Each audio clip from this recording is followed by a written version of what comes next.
Budget आने वाला है कल और बजट के पहले जनता की उम्मीदें, जनता के सवाल क्या है। हम सीधे जनता के बीच हैं। हमारे साथ मंच पर यहाँ खास मेहमान मौजूद हैं। हमारे साथ इकोनॉमिस्ट हैं, हमारे साथ पॉलिटिकल कमेंटेटर हैं, पत्रकार हैं। हमारे साथ समाजवादी पार्टी, कांग्रेस और बीजेपी के प्रवक्ता इस वक्त मंच पर मौजूद हैं। तो सीधे हम जनता के सवाल लेते हैं क्योंकि समय कम है। हालांकि गौरव, मेरा मन था आपकी बात जरूर सुने हम। आप छोटा कमेंट अगर करना चाहें तो करें। बिल्कुल प्लीज। आज देखिए, अध्यापक कोई भी प्रश्न पूछे, प्रश्न था 2 करोड़ रोजगार दिया कि नहीं दिया। हमने कहा 8.5 लाख क्रेडिट दिया कि नहीं फार्मर। संबित जी की हालत यह है, गाय हमारी माता है, आगे कुछ नहीं आता है। तो प्रश्न कुछ भी हो, उत्तर यही है, गाय हमारी माता है, आगे कुछ नहीं आता है। दूसरा, प्रोटीन पे बस इतना कहूंगा कि मध्य प्रदेश में व्यापम स्कैम का प्रोटीन किसने खाया, महाराष्ट्र में चिक्की स्कैम का प्रोटीन किसने खाया, छत्तीसगढ़ में पीडीएस स्कैम का प्रोटीन किसने खाया।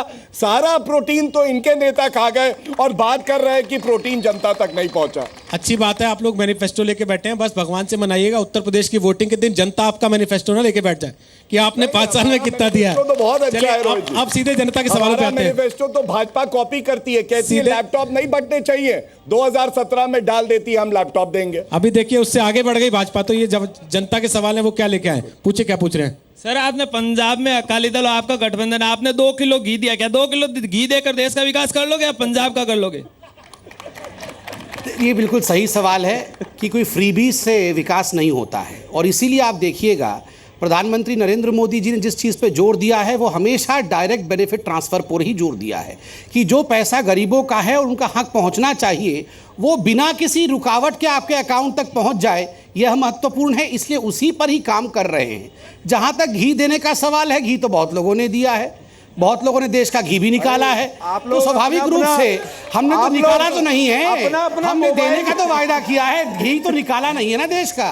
अपना मोबाइल चेक कीजिएगा, पेटीएम से 2 किलो घी आ रहा है मोदी जी का। एक बाद में चेक करना सब लोग। एक सवाल इनका बड़ा अच्छा है जो ये पूछने के लिए बहुत दूर से है। पूछिए सवाल क्या। खड़ा हो जाए। संबित पात्रा जी, सबसे पहले तो आपको मैं नमस्कार कहना चाहता हूँ।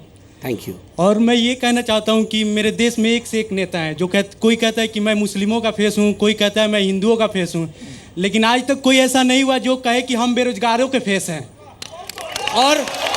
और एक क्वेश्चन मैं और आपसे कहना चाहता हूँ कि चाहे वो सरकार कांग्रेस की हो, चाहे ये बीजेपी की हो या सपा की हो, आप लोग एक दूसरे पे आरोप लगाते रहते हैं और हम लोग इस देश का भविष्य, हम लोग आपसे यही सब सीखेंगे। जो आप लोग अभी कर रहे हैं वही सब सीखेंगे, वही आगे हम लोग इम्प्लीमेंट करेंगे। तो इसमें आप लोग कितना सुधार लाना चाहेंगे? कांग्रेस कहती है कि नरेंद्र मोदी गोधरा कांड कराए, आप लोग कहते हैं कि वो 84 वाला कांड हुआ। आप लोग एक दूसरे पे आरोप थोपते रहते हैं, लेकिन कोई ये नहीं, विकास की बात, बेरोजगारों को रोजगार देने की बात कोई नहीं कहता है। संबित, छोटा जवाब, फिर मैं आलोक जी आपसे भी इसी पे जवाब चाहूंगा। कंस्ट्रक्टिव विपक्ष क्यों नहीं है हम?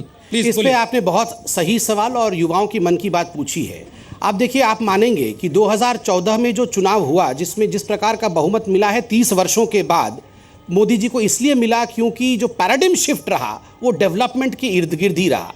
पहली बार विकास की राजनीति, इससे पहले विकास पे बात नहीं होती थी, हमेशा हिंदू मुसलमान इत्यादि पर बात होती थी। पहली बार 2014 में विकास के आधार पर बात हुई और ये पूरा शिफ्ट हुआ है। तो स्वाभाविक रूप से मोदी जी ने आप ही की, जो बेरोजगारों का आपने कहा ना कि कौन हमारी बात करेगा, तो उन्होंने आप ही की बात की है और वो आप ही के चेहरे हैं। ये तो बताया नहीं आपने कितने रोजगार दिए 32 महीने में। बता तो रहा, मैंने आपको बताया 1.5 लाख, मैंने आपको 1.5 लाख करोड़ मुद्रा योजना के माध्यम से बताया। 1 लाख कुछ करोड़, 1 लाख व्यक्ति तो ये अभी लेबर मिनिस्ट्री से बता रहे थे और मैंने आपको प्रधानमंत्री स्किल योजना के विषय में भी बताया, आंकड़े देकर बताया। तो स्वाभाविक रूप से विकास का चेहरा प्रधानमंत्री नरेंद्र मोदी रहे हैं। और 10 सेकंड में एक बात कहिए, खत्म कर दूं। आप देखिए, बिल्कुल सही है, देश को बदलना चाहिए और बदलने के लिए ही हम लोग काम कर रहे हैं। मैं आपको बताऊं, हम सरकार में 2014 में आए, आने के 50 दिन के बाद हमसे सवाल पूछा गया, अभी तक तो गंगा मैया साफ नहीं हुई है, क्यों नहीं हुई है? आप बताइए, ऐसे आप खुद सोच के देखिए, 30 वर्षों से काम चल रहा था, 50 दिन में गंगा मैया साफ हो जानी एक बात बताइए आलोक जी, इनका ये भी सवाल था कि हमारे यहाँ कंस्ट्रक्टिव क्रिटिसिज्म क्यों नहीं होता, हम केवल आरोप प्रत्यारोप में क्यों रह जाते हैं? देखिए, मैं वो उनकी तरफ पे भी आरोप है, आप पे भी आरोप है। कंस्ट्रक्टिव क्रिटिसिज्म बिल्कुल हुआ है, लेकिन दुर्भाग्य है कि आज भाजपा से अगर कोई सवाल भी पूछ ले तो वो देशद्रोही हो जाता है। मैं जानना चाहता हूं, 2015 में हमारे 33 जवान शहीद हुए, 2016 में 87 हुए, क्या ये सवाल पूछना गलत है? 2015 में रेल के बड़े जो एक्सीडेंट हैं वो 37 हैं और 2016 में 62 हैं। सवाल पूछ लो तो आप देशद्रोही।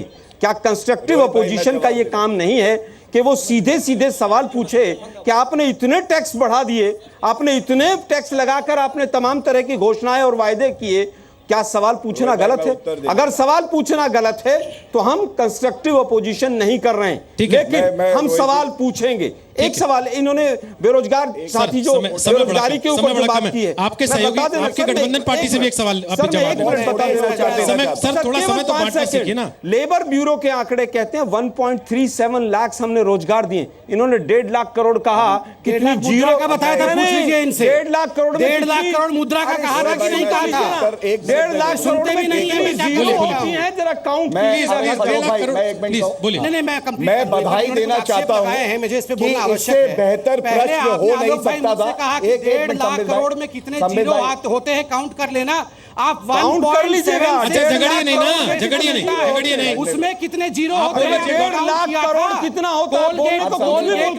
भाई झगड़िए तो मत प्लीज। घोटाला में कितना जीरो था, काउंट किया था? सीडब्ल्यूजी घोटाले में रोजगार कितने दिए वो नहीं बताएंगे आप लोग। नहीं किया, मैंने आपको आंकड़े रखे। अब आप सत्ता पक्ष में हैं, सत्ता पक्ष की तरह बात कीजिए, विपक्ष की तरह बात मत कीजिए प्लीज। देखिए, मैं इतना ही कहूंगा, जो बात कही हमारे युवा साथी ने, बहुत अच्छी बात उन्होंने कही कि हिंदू के नेता, मुसलमान के नेता, लेकिन मैं ये बहुत गर्व से कह सकता हूं कि श्री अखिलेश यादव जी में ऐसा नेता है जो उत्तर प्रदेश का नेता है, भारत का नेता है। आजम खान ने कहा था भारत माता डायन है।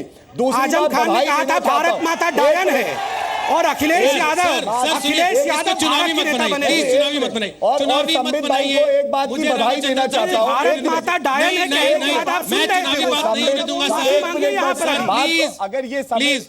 फिर मैं ही कह देता हूं भाई, साइकिल पे मोहर लगाइए। इतना ही रह रहा है ना अब तो, बाकी तो सब कह लिया आप। एक मिनट छोड़ दीजिए सर, एक बात बस कहूंगा, उसके बाद रामाचंद्रन साहब से मुझे कमेंट करने दीजिए। बधाई देना चाहता हूं कि 15 लाख रुपए में 2 किलो घी लोगों को मिलने लगा है। देश का सबसे महंगा घी भाजपा दे रही है। ओके, बताइए रामचंद्रन साहब, इसके बाद आपने सबको सुन लिया।